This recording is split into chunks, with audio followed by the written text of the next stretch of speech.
ఈరోజు మన రెసిపీ చుక్కకూర పప్పు అండి. చుక్కకూర ఎక్కువ వేసేసి పప్పు కొంచెమే వేసి ఈరోజు చేద్దామని, మంచి డైట్ రెసిపీ అనమాట. ఫస్ట్ ఆకుకూరను ఎప్పుడైనా సరే బాగా కడిగిన తర్వాతనే మనం మంచిగా కట్ చేసుకోవాలి.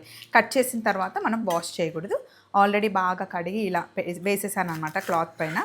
ఇప్పుడు దీన్ని సన్నగా కట్ చేస్తున్నాం. చుక్కకూర టమాటా వేసినా బాగుంటుంది, లేదా మనం ఒక చిన్న మామిడికాయ వేసినా కూడా చాలా బాగుంటుంది.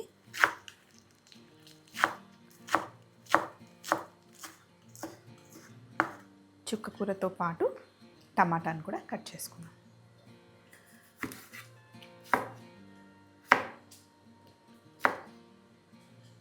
టేస్ట్ చాలా బాగుంటుంది వేడివేడి అన్నంతో.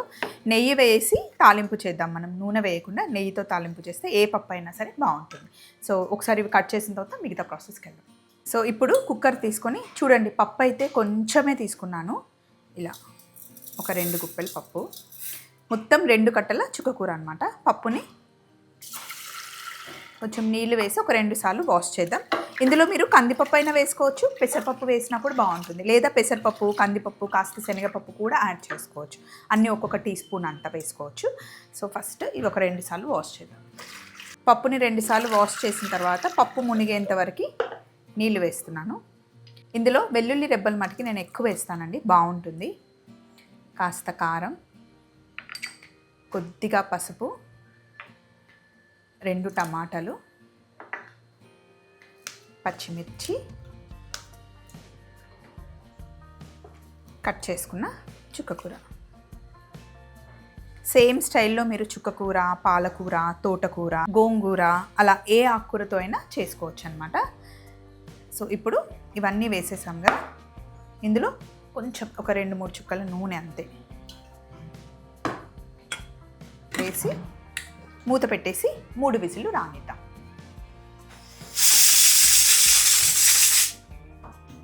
కుక్కర్ విజిల్ పోయింది.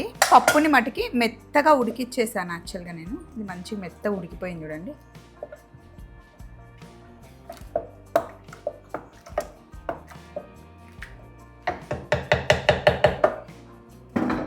ఇప్పుడు పొయ్యి మీద ప్యాన్ పెట్టుకొని ఇందులో నెయ్యి వేస్తున్నాను. ఒక స్పూన్ నెయ్యి వేసా.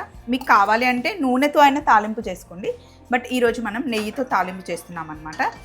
పప్పులో ఎప్పుడు తాలింపు చేసేటప్పుడు పప్పులు వేయకండి, శనగపప్పు, మినపప్పు అవి వేయకుండా తాలింపు చేసుకుంటేనే బాగుంటుంది. నెయ్యి వేడెక్కాక కాస్తన్ని ఆవాలు, జీలకర్ర,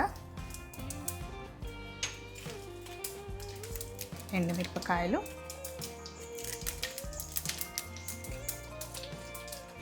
కరివేపాకు. ఇప్పుడు ఉడికించుకున్న పప్పుని ఇందులో వేసేద్దాం. పప్పు వేసిన తర్వాత మళ్ళీ ఒక ఉడుకు రానిద్దాం. ఇందులో ఉప్పు వేద్దాం. ఉప్పు వేయలేదు కదా అసలు మనం, ఉప్పు వేసేద్దాం. సాల్ట్ వేసిన తర్వాత ఒక ఉడుకు వచ్చిన తర్వాత దింపుకొని ఇలా సర్వ్ చేసేసుకోవడమే. చాలా టేస్టీగా ఉంటుంది అండ్ హెల్దీ కూడా. ఇలాంటి సింపుల్ రెసిపీస్తో మళ్ళీ కలుసుకుందాం. Take care, bye.